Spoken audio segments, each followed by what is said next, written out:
자, 오늘 이제 19장 그 급진적 계몽주의 편을 좀 나가겠습니다. 뭐 지난번에 이제 했던 내용인데 다시 한번 좀 안 들으신 분도 있고 해서 간략하게 넘어가면서 논의를 드리죠. 자, 이제 근대에서 가장 중요한 특징을 이제 세 가지로 이야기를 했었죠. 하나는 이제 내면성, 다시 말하면 인간의 자아가 나 내부에 있다라고 하는 거. 그다음에 이제 일상적인 삶의 중요성. 그러니까 어떤 고상한, 그래서 뭐 형이상학적인 걸 추구하지 말고 우리 삶에서 가장 소소한 그런 인간의 욕구 만족, 이런 것들을 어떻게 감당할 것인가. 그것들이 더 정작 중요한 것이다. 그래서 뭐 지고지순 뭐 이런 것들을 꿈꾸지 말고 실질적으로는 어떻게 자신의 개인적인 욕구나 욕망, 행복들을 추구할 것인지 이런 것들에 집중하라라고 하는 거였고, 세 번째로는 이제 그 자연 개념이었죠. 그러니까 신이 사라진 이후에 하나님이 없다고 그랬을 때 도덕의 근본, 또 이제 가치의 근본, 이런 핵심을 어디서 찾을 것인가, 그거는 이제 자연이다라고 이야기하는 것이고, 이제 이 자연이라고 하는 게 무엇인가, 이것에 대해서 이제 다양한 형태의 이제 논의들이 벌어지고 있고, 이게 이제 특별히 이제 그 예술, 현대 예술에서 논의되고 있는 가장 중요한 개념이다라고 이제 이야기를 할 수가 있습니다. 이제 우리가 이제 지난 시간에 18장 좀 읽어가면서 18장에서는 이제 어떻게 이제 그 근대에서 이런 도덕의 원천들이라고 하는 것을 고민하게 됐는가라고 하는 내용들을 좀 이야기를 했었죠. 그리고 이제 오늘 이제 첫 번째 시간에서는 이제 그 계몽주의가 어떤 방식으로 이제 자연 개념을 규정을 하는지 이런 것들을 좀 살펴보도록 하겠습니다. 자, 653페이지 이제 첫 번째 19장 1절을 보시면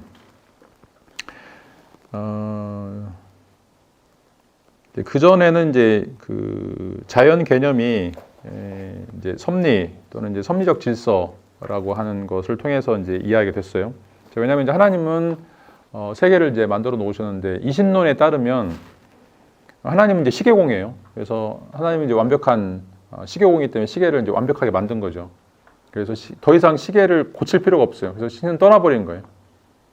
그러니까 이제 그 전까지만 하더라도 신은 계속해서 인간 자연사에 들어오시면서 인간과 계속해서 교제하시고, 그래서 인격적으로 인간들을 뭔가 그 생사화복을 통해서 보호하고 또 돌보는 그런 어떤 존재로 봤었는데, 이제 이신론이라고 하는 이론이 등장하면서 디이즘이죠. 신은 이제 인정을 하는데 신이 만들어준 세계는 이제 완벽하기 때문에 더 이상 신이 간섭할 자리가 없어진 거죠. 그걸 이제 섭리다라고 이야기를 하고 있어요. 프로비던스. 그러니까 이미 이제 신은 이 세계를 만들면서 그게 어떻게 돌아갈지 전부 다 프로그램화 시켜서 그것에 따라서 지금 이 세계는 이제 돌아가는 거죠. 근데 그 세계가 완전히 그 완벽한 세계이기 때문에 이 섭리적 질서라고 하는 것을 통해서 이거를 깨닫는 사람, 특별히 이제 이 스토아 학파라든지 에피쿠로스 학파가 자연의 원리, 자연의 형이상학적인 원리를 깨닫는 사람들, 우리가 보통 이런 사람들 현자라고 얘기하죠. 이런 사람들이 뭐 이제 예를 들어서 에픽테투스라든지 뭐 스토아 뭐 금욕주의 이런 사람들이 이제 대부분 이런 신의 우주의 원리를 깨닫는 사람들이죠.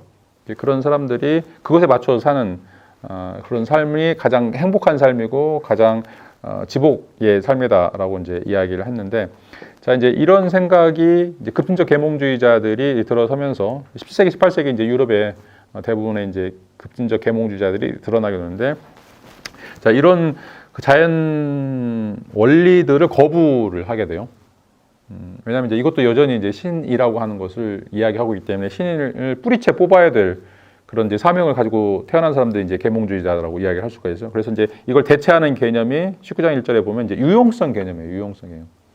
다시 말하면 가치는 유용한가 유용하지 않는가. 그러니까 나한테 기쁨을 주는가 아니면 고통을 주는가, 이것에 따라서 결정해야 된다. 자, 이것으로부터 이제 등장하게 되는 것이 이제 공리주의, 대표적으로 공리주의다라고 이야기를 할 수 있죠. 그래서 쾌락의 총량이 많은 것이 선이고 쾌락보다는 고통이 많은 것이 이제는 이제 악으로 변하는. 자, 그전에는 이제 주의주의 때문에 신이 원하는 것이 선이고 신이 원하지 않는 것이 이제 악이다라고 이제 이야기를 할 수가 있어요. 그래서 이제 계속 저희가 이제 이야기하는 것처럼 키에르케고에서도 나오는 것처럼 이제 아브라함이 이삭을 바치는 이 경우, 자, 아브라함이 이삭을 바치는 그 신이 바치라고 얘기했으면 이건 선이 되는 거죠.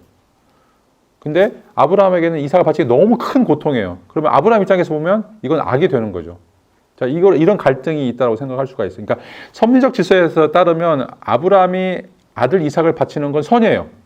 왜냐하면 신이 그렇게 명령했고 그렇게 따르는 것이 큰 질서와 관련되어 있는 거기 때문에. 자, 그런데 이제 신이 제거된 이후에는 아브라함 입장에서 보자 이거죠.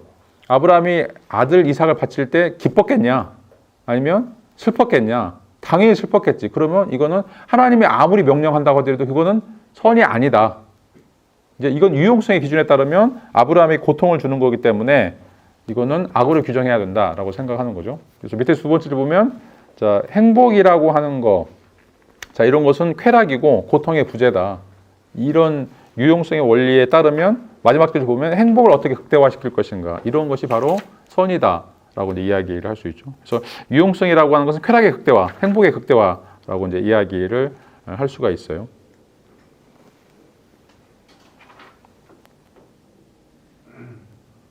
자, 그렇게 되면 이제 654페이지 두 번째 문단 보면 이제 두 번째 개념으로서 이제 중립성이 등장하는데, 자, 이러면 자, 이 세 개가 뭔가 절대 선이다라고 하는 것, 절대 악이라고 하는 것을 가지면 안 돼요. 아니고 행위자가 어떤 행위를 할 때 그 행위를 통해서 얻어지는 결과가 선한지 악한지 이것에 따라서 판단을 해야 되는 거죠. 이게 이제 유용성이다라고 이제 이야기를 할 수가 있어요. 그러면 행위자는 중립적이어야 되죠. 결과가 참이든 결과가 행복이든지 불행이든지 이 둘로 나눠지기 때문에 이미 그거를 하기 앞서서 행위자 자체는 중립성, 그러니까 선하지도 않고 악하지도 않아야 돼요. 이게 이제 중립적 영역이다라고 이야기를 할 수 있죠.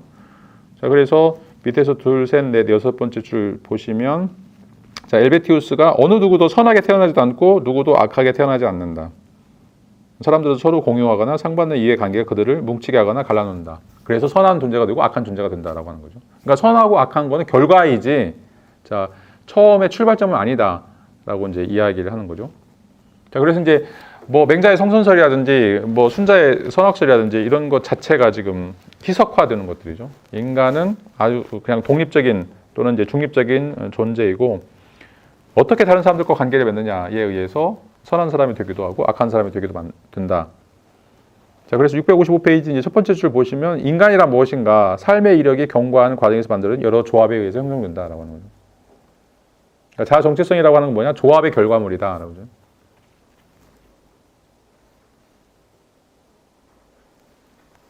이제 우리는 선할 수도 있고 악할 수도 있고 그것은 어떻게 조합을 이루느냐에 따라서 결정된다라고 이제 이야기를 할 수가 있어요.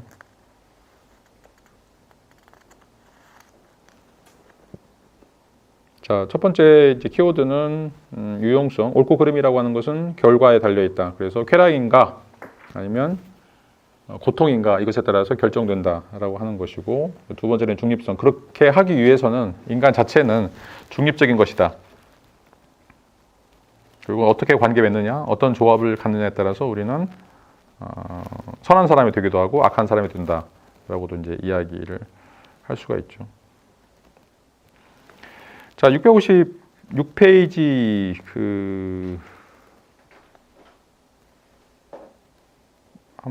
세 번째 문단 보시면 이제 반평준화라고 하는 게 있어요. 세 번째 키워드는 이제 평준화라고 이야기를 할 수 있는데, 자, 평준화라고 하는 건 이제 선과 악이 동일하다라고 하는 거예요.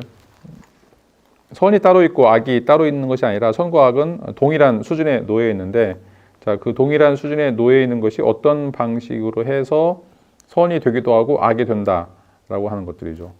그러니까 이제 앞에서 얘기했던 중립화하고 똑같은 의미예요. 자, 근데 이제 그 두 번째 문단에 보시면 이제 라이프니츠 정식이라고 하는 게 있는데, 자, 이거는 그 두 번째 문단 하나, 둘, 셋, 네 번째 보면 이 세상은 가능한 모든 세상 중 최고이다라고 하는 게 라이프니츠 정식이에요. 자, 이것도 밑줄을 쳐놓으시고, 자, 성경에서도 이 세상은 합력하여 선을 이룬다라고 돼 있어요. 그러니까 지금은 고통이지만, 자, 이게 결과적으로 보면 신이 선을 성취하기 위해서 만들어 놓은 코스라는 거죠. 그래서 이제 뭐 우리가 수술할 때는 아프죠. 근데 수술을 해야만이 이 사람이 치유가 된다. 그래서 수술의 결과는 좋은 것이 되기 때문에 수술하는 과정은 그것이 아픔에도 불구하고 결과적으로는 선을 지향하는 것이다. 이게 이제 라이프 니치 정식이에요. 그래서 모든 세상에서 벌어지는 일들은 기본적으로 선을 지향하고 있다라고 하는 것들이죠. 자, 이것이 이제 반평준화죠. 그리고 이렇지 않은 것은 평준화라고 얘기할 수가 있어요. 그러니까 세상은, 그러니까 기독교에서는 세상은 모든 것들이 전부 다 선을 향해서 달려간다. 그래서 선과 악은 구분된다. 그리고 선이 팽창하면 팽창할수록 악은 줄어든다. 라고 하는 게 이제 반평준화이고, 그러니까 선과 악을 구분하는 것이고, 선과 악은 구분되어 있지 않고, 자, 그것은 동일하다. 선이 될 수도 있고, 악이 될 수도 있다라고 하는 게 평준화예요. 자, 이제 17세기, 18세기에 이 평준화인가 아니면 반평준화인가에 대한 논쟁이 엄청나게 열띠게 이루어지게 되고, 그다음에 이제 마지막 문단 보시면 루소나 칸트 같은 경우에는 이 평준화에 대해서 반평준화 공격을 하게 돼요. 평준화 틀렸다. 반드시 이 세상은 선한 것이 있고 선한 것을 지향해서 살아간다라고 하는 이제 그런 도덕적 원리들을 제시를 하게 되는 것들이죠. 그리고 이제 계몽주의 입장에서는 계속해서 평준화를 이야기하는 것들이죠. 이 반평준화를 이야기하는 사람들은 뭔가 이데올로기화 시켜서 어떤 절대선을 가정하고 그게 뭐 종교라든 이름으로 사람들을 혹세무민한다라는 방식으로 이제 몰아가고 있고, 그래서 그 순수한 지성인, 계몽된 지성인들은 이런 기독교나 종교가 갖고 있는 편협한 이데올로기에 대해서 벗어나야 된다라고 이야기하는 거고, 선과 악은 네가 결정하는 거지, 네가 어떤 행위를 하느냐에 따라서 결정되는 것인지 너를 떠나서 어떤 형이상학적인 가설로서 선과 악은 존재하지 않는다라고 이제 이야기를 하게 되는 것들이죠.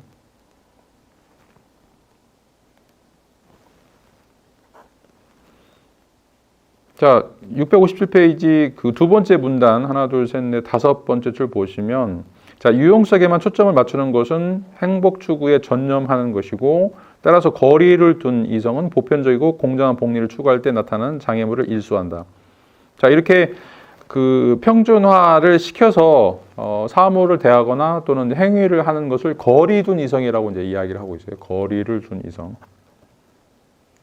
거리를 둔 이성은 이제 형이상학적인 사실들에 대한 거리라고 이제 이야기할 수 있고, 세계에 대해서 뭔가 맞서 있는 그런 주체를 이제 거리를 둔 이성이다라고 이야기를 할 수가 있어요.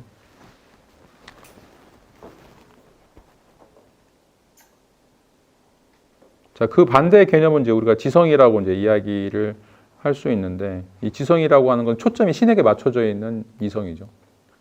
그래서 뭐 계속해서 이제 이야기하지만 저희가 이제 이성이라고 하는 거는 근대적인 개념이고, 그래서 이제 보통 이제 이성을 리슨이라고 이야기하죠. 리슨이라고 하는 말, 라틴어에 라티오라고 하는 말이 나오는데, 라티오라고 하는 건 이제 비율이라는 말도 있지만 계산한다는 얘기예요.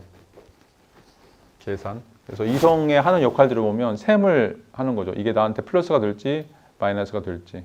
이걸 이제 현대 철학에서는 도구적 이성이라고 얘기해요. 내가 생존하기 위해서 이렇게 계산도 해보고 저렇게 계산도 해보고 주판을 눌려봐가지고 나에게 유리한 방식, 쾌락을 많이 주는 방식으로 확정하는 거. 그러니까 이거는 이제 솔루션이죠. 항상 문제가 있으면 문제를 푸는 거예요. 그게 이성이죠. 그리고 그것들은 다른 모든 것으로부터 중립적인 그런 의미에서 이제 거리를 둔 이성이라고 이제 이야기를 할 수가 있어요. 근데 이제 지성,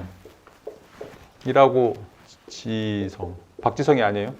이 지성이라고 하는 것은, 자, 우리가 인텔리전스라고 이제 이야기를 하는데, 자, 인텔리전스는 인텔레고라고 하는 라틴어에서 나왔어요. 인텔레고. 자, 인텔레고는 이해한다는 말이에요. 이해한다. 자, 이해하려면 이해하려고 하는 대상이 있어야 되죠. 계산하는 게 아니라 뭔가를 이해하려고 하는 거, 뭔가를 깨달으려고 하는 거죠. 그래서 이제 중세 철학에서는 이제 뭐 중세 철학에서도 이제 신데레시스 이런 이야기가 나오는데, 우리가 그 의식이라든지 그러니까 생각하는 이런 것들, 이게 이제 컨셔스니스거든요. 의식 양심도 똑같은 말인데, 이거는 쿰 더하기 스키오라고 하는 말이에요. 쿰은 뭐뭐과 함께라고 하는 말이고, 스키오는 알다라는 거죠. 아는데 누구와 함께겠어요? 초월자예요. 초월자와 함께 아는 게, 그러니까 지금 현대에서 말하고 있는 이성은 내가 철저하게 중립적으로 내 앞에 있는 문제를 해결하기 위해서 계산하는 거라면, 중세나 고대에서 이 이성은 지성 개념으로 뭔가를 이해하려고 하는 건데, 이건 세계 질서나 우주의 질서를 이해하는 것이고, 그것이 가능하려면 나 혼자는 안 돼요. 꿈이라고 하는 누와 함께 신과 더불어서만 그게 가능한 거예요. 왜냐하면 신이 세계를 창조한 거기 때문에 인간의 이성으로는 신이 만든 세계를 도저히 이해할 수가 없어요. 자, 그래서 고대 이제 그 그리스 신화도 보면 항상 첫 구절에 신이여 어떤 신이여 나에게 말씀하소서, 항상 그 말이 나와요. 그러니까 내 머리로는 이해를 못 하니까 당신께서 아테네 여신이라든지 포세이돈 신이든지 당신께서 나에게 이 사실에 대해서 왜 트로이 전쟁이 일어나는지 말씀해 주십시오라고 하는 말이 항상 첫 구절에 들어가요. 자, 그런데 이제 이 급진적 계몽주의에서는 저런 방식으로 계산하는, 솔루션을 찾는 거리를 둔 이성이 등장하게 되고, 그리고 이제 그것들이 추구하는 게 뭐냐? 복리죠. 웰빙이라고 하는 복리. 복리는 이제 다른 사람에 대한 복리가 아니라 나한테 주어지는 복리죠. 내가 잘 사는 거죠. 자, 이런 것들을 추구하게 된다. 그리고 이제 그것을 그 다다음 줄 보시면 이제 벤담식으로, 공리주의식으로 이성과 법칙의 도움을 통해서 지복의 구조를 세운다. 자, 이거를 이제 체계화시켜서 이제 공리주의라고 하는 삶의 태도 또는 삶의 체계를 완성하게 된다라고 이제 이야기를 할 수가 있어요.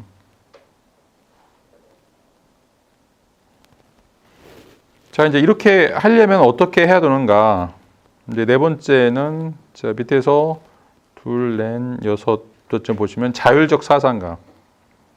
그러니까 이제 거리두기 이성이 하는 것은 뭐냐면 이제 자율적인 사상가가 돼야 돼요. 스스로 판단하고 스스로 가치를 평가할 수 있는 자율적인 사상가가 돼야 된다.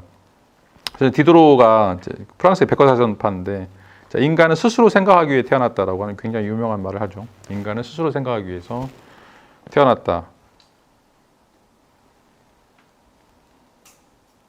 자, 이성이 왜 좋냐?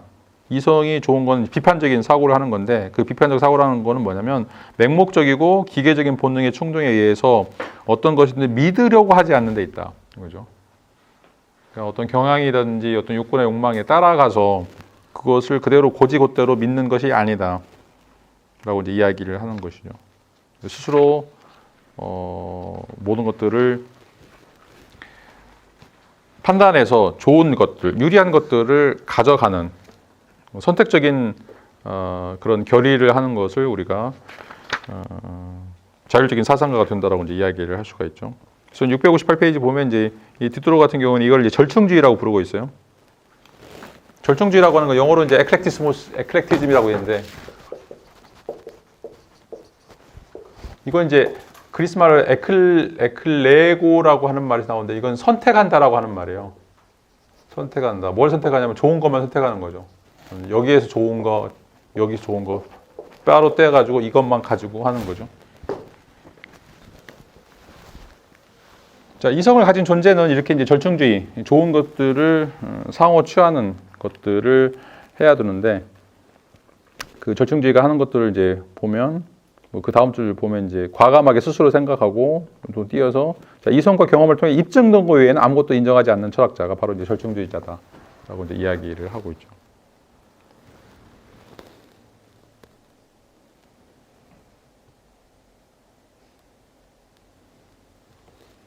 두 번째 분단 보시면 이제 가운데 부분 보면 이제 증거를 더욱 주의 깊게 책임지는 자세로 검토하고 유서 깊은 믿음과 종교성으로부터 보다 완전하게 독립되면이죠. 그러니까 믿음과 종교로부터 독립하는 거. 그러니까 계몽주의 출발점이 이제 그 카톨릭 기독교에 대한 전복이죠.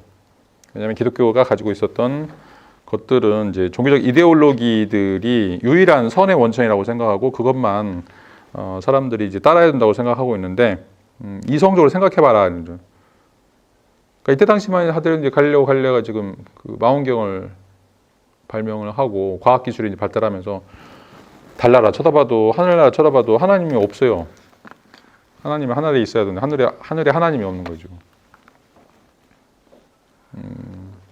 천국이 어디는지 이제 이런 것들이 등장하게 되는 거죠. 그러면 이제 말짱 다 거짓말이다. 천국과 지옥도. 그러니까 그러니까 이제 우리가 두려워하는 이유가 뭐냐면 이제 사후세계 지옥에 갈까봐 두려워하는 건데 지옥이 없다 이거죠. 과학적으로 지옥이 증명이 안 되는 거예요.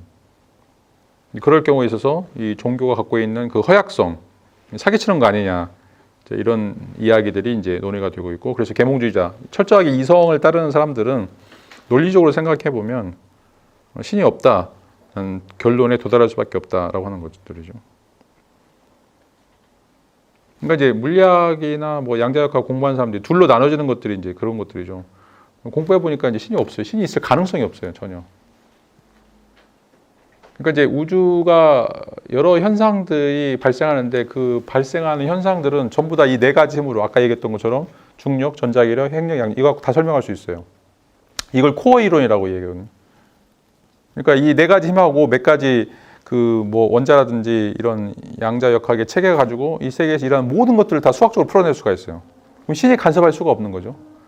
자, 그러면 신이 있다고 그러면 아까도 얘기했던 것처럼 이 현상 세계에서 벌어지고 있는 물리학에서 벗어난 어떤 것이 돼야 되는데 이제 그거는 지금 우리가 이제 뭐 암흑 세계라든지 뭐 암흑 물질이라든지 뭐 암흑 에너지 이런 것밖에 없어요. 근데 이게 우리가 살고 있는 이 코어 이론으로 설명할 수 있는 이 현상 세계에 영향을 미치느냐? 전혀 영향을 못 미쳐요. 그러면 신이 암흑 물질이나 암흑 에너지 세계에 있다고 하더라도 실질적으로 지금 우리가 살고 있는 현상 세계와는 관련이 없다는 얘기예요. 관련이 없거나 아니면 관련이 있는데 우리가 발견하지 못하거나. 그런데 지금 현상 세계에 있는 세계는 우리가 갖고 있는 이성을 물리학적인 지식 갖고 전부 다 어떤 것인지 다 설명할 수 있어요. 100%. 그러면 신을 믿을 이유가 없는 거죠. 왜냐하면 이제 신이 뭔가 해코지를 해야 내가 지옥에 가고 그래서 그 두려움 때문에 이제 신을 믿게 되는 건데 이런 게 사라져 버리게 되는 거예요. 이게 이제 거리둔 이성이 갖고 있는 계산하는 방식이죠. 또 이제 어떤 학자들은 신을 믿는 학자들은 이게 단순하게 우연적으로 원자들끼리 충돌해가지고 세계가 만들어졌을까? 너무 오묘한 거죠. 그러니까 이거를 그냥 단순하게 우발성의 원칙으로 원자들이 어떤 그냥 이합 집산으로 보기에는 세계가 너무 광활하고 너무 체계적이고 너무 이제 아름다운 거죠. 그리고 이게 정확하게 수학적 구조로 전부 다 설명이 돼요.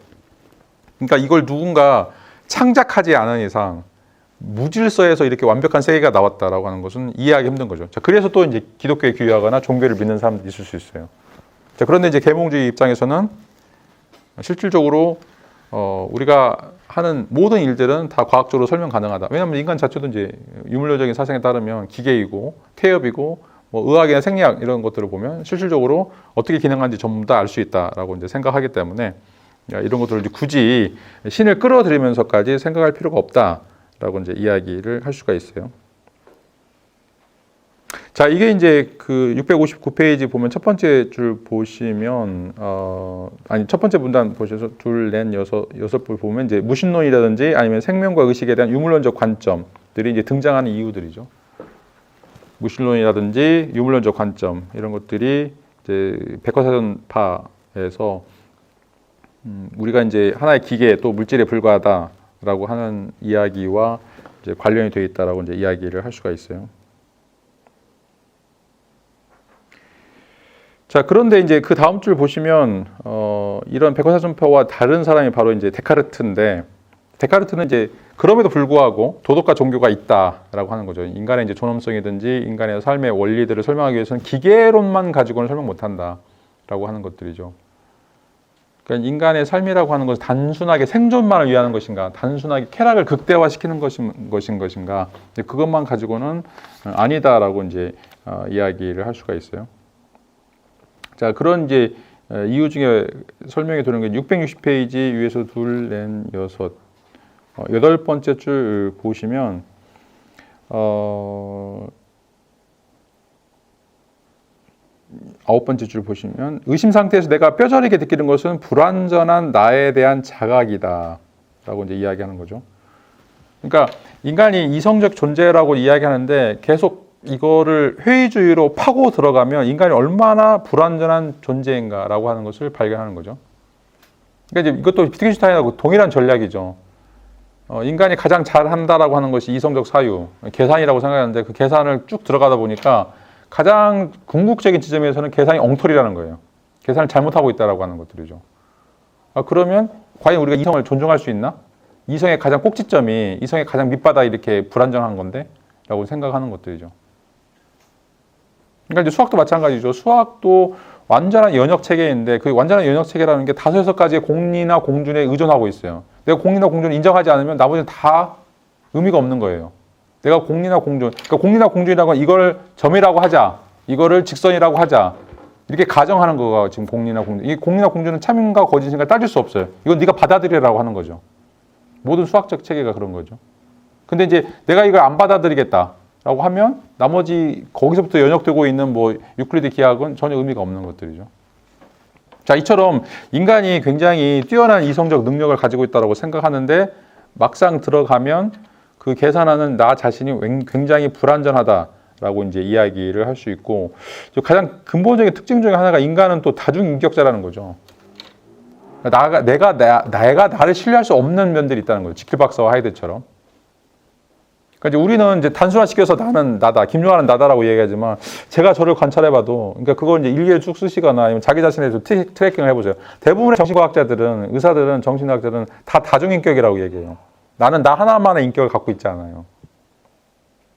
그러니까 이제 우리가 보통 이걸 이제 가면 쓴다라고 이제 이야기하는데, 뭐 자기 선배를 만났을 때, 자기보다 나이를 많은 사람, 뭐 여자를 만났을 때, 또 뭐 힘없는 사람 만났을 때 드러나는 것들이 다 다르거든요. 자, 그게 이제 하나의 실체가 그렇게 가는가, 아니면 다중인격이 있는가? 대부분의 정신학자들은 다 다중인격이라고 얘기해요. 나의 인격이 여러 가지 있는 것들이죠. 자, 그러면 그거를 완전하다라고 이야기할 수 있고, 거리두기 이성, 굉장히 중립적인 자아다라고 이야기할 수 있는가? 없다는 거죠. 그러니까 심리학적으로 따지면 그렇다는 거죠. 그리고 이제 데카르트에 따르면 이런 존재는 항상 그 완전한 존재에 대해서 열망한다는 거죠. 슈퍼맨이 되기 위해서 슈퍼맨 같은 어떤 존재들을 계속해서 꿈꾼다라고 이제 이야기를 할 수가 있어요. 그래서 그 다음 줄 보시면 아우구스티누스의 직관에 따르면 인간은 진리 자체를 갈구하는데 그 진리 자체가 하나님과 영혼의 지향성을 갖는다라고 얘기했어요.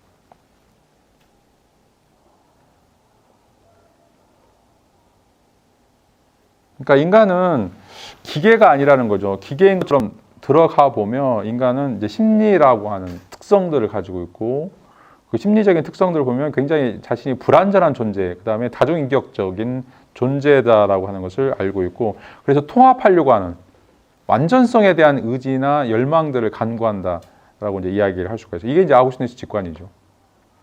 인간은 진리를 간구하는데 그 진리라고 하는 것은 하나님과 영혼 없이는 불가능하다라고 하는 거죠. 그러니까 이제 계속 말씀드리지만 인간은 우물 안에 있으면서 자기가 우물 안에 있다는 걸 절대 알 수가 없거든요. 근데 항상 투영을 해요. 우물 밖에 있는 나를 투영을 하는 거죠. 그런 게 이제 왜 생기느냐라고 하는 거죠. 그래서 그 다음 줄 보시면 이제 하나님을 물리적 대상으로, 그러니까 망원경으로 보이는 대상으로 생각하는 것들은 얼마나 큰 착각인가라고 하는 것들이죠. 이제 이건 이제 우리가 갖고 있는 이제 안스로모르피즘을 얘기하는 의인화 작업이다라고 이야기하죠. 꼭 이제 하나님을 도교처럼 신선처럼 이렇게 보려고 하는 그런 시도들, 물리적 대상처럼 보려고 하는 그런 시도들이 바로 이제 우리가 갖고 있는 이성이 불완전하다라고 하는 것을 보여주는 특징이다라고 이야기를 할 수가 있어요. 자, 오히려 아우구스티누스도 그렇고 데카르트도 그렇고 그 다음 줄 보시면 내가 신에게 의지하고 있다. 이걸 인정해야만 책임지는 이성을 가질 수 있다라고 이제 이야기를 할 수가 있어요.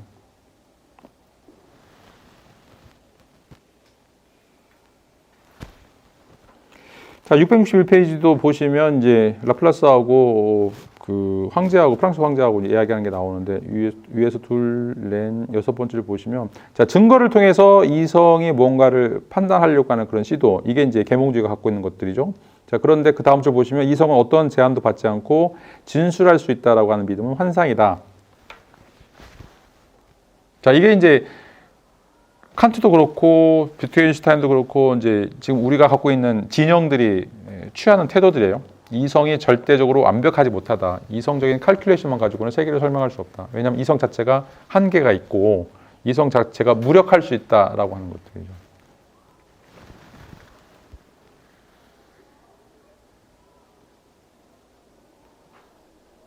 자, 그런 반면에 그 다음 문단 보시면 이제 홀바흐가 자연의 체계에서 인간은 밑에서 둘, 넷, 6번째 보시면 완전히 물리적인 존재다. 유물론으로 가죠. 그리고 밑에 세 번째 줄 보시면 유물론은 우리에게 모든 수준의 존재 작용들 사이에서 깊은 유사성이 있다. 그러니까 우리가 돌들하고 똑같다는 거예요. 유사성이 있고. 그래서 물리학이 우리에게 인간 생활을 해독하는 실마리를 제공할 수 있다.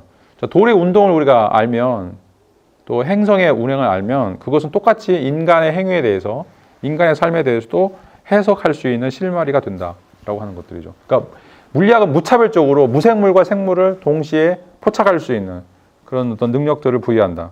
그리고 인간은 철저하게 물리적인 존재이다.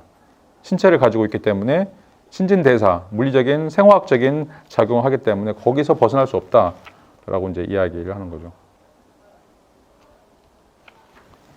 자, 662페이지 그 6번째 보면 이제 왜 유물론적인 존재인가 그거에 대해서 위에서 두 번째를 보시면 인간에게는 자기 보존하려고 하는 고유한 충동이 존재한다.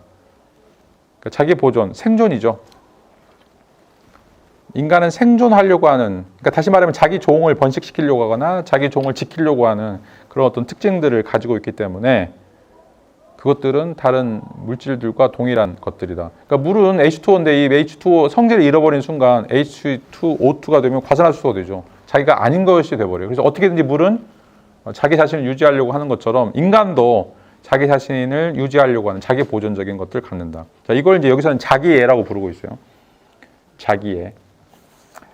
자, 그 인용구를 보시면 따라서 자기 보존은 모든 에너지와 힘 그리고 인간의 기능이 지속적으로 지향하고 있는 공통의 목적이다. 자기 보존, 생존이라고 하는 것은 자, 세계 내에 존재하는 에너지, 힘, 뭐 인간의 기능 똑같이 무차별적으로 가지고 있는 목적이다라고 하는 거죠.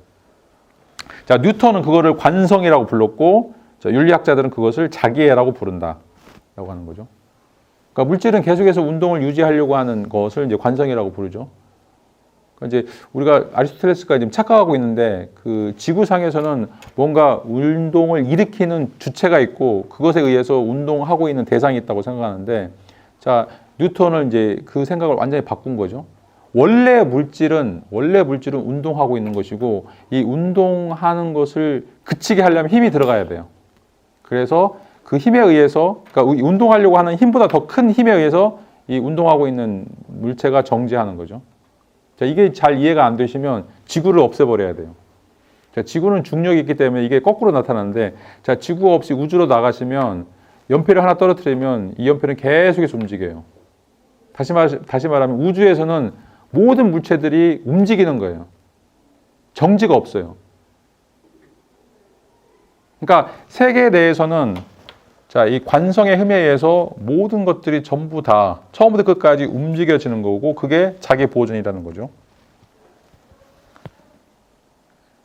그래서 이제 여기서 그 다음 줄 보시면 이제 자기애라고 부르는데 이 자기애는 중력과 똑같은 것이다. 서로 이제 끌어들이는 힘과 똑같은 것이다. 라고 이제 이야기를 할 수가 있어요. 자, 그런데 마지막 줄 보시면 이런 충동, 그러니까 자기애 이건 이제 뭐 관능적인 것들과 이제 마찬가지인데 자기 행복을 추구하는 이런 것들을 부인하도록 만든다. 왜 기독교는 헌신을 요구하죠. 금욕주의를 요구해요. 내가 갖고 있는 욕구나 욕망이 부정한 것이고 죄고 자, 그래서 그걸 감추거나 제거하거나 그런 걸 하면 지옥에 간다고 이야기하는 거죠. 내가 먹고 싶은데 내가 먹지 말고 이걸 뭐 다른 사람에게 주라고 이야기하든지 내가 이제 쓰고 싶은 돈이 있는데 그거는 뭐 죄악이다. 부자는 뭐 천국에 못 들어간다. 뭐 이런 식으로 이야기하면서 그 돈을 전부 다 헌금해라.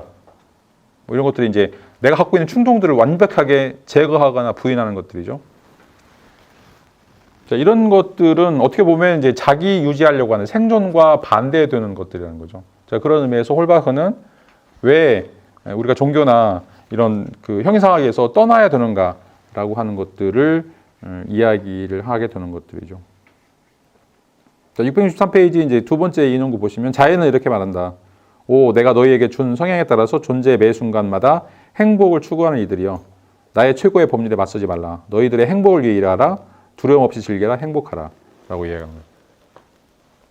자, 우리에게는 생존 본능, 자기 보존, 또 만족을 추구하는 이런 능력들. 이건 전부 다 이제 유물론적인 인간상들이죠.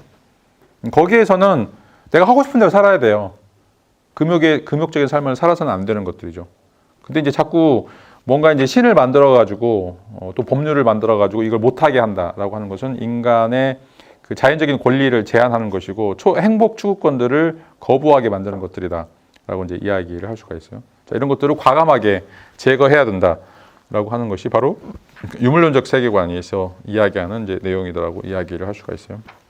시간이 이제 너무 많이 가서 오늘은 좀 여기까지 하겠습니다.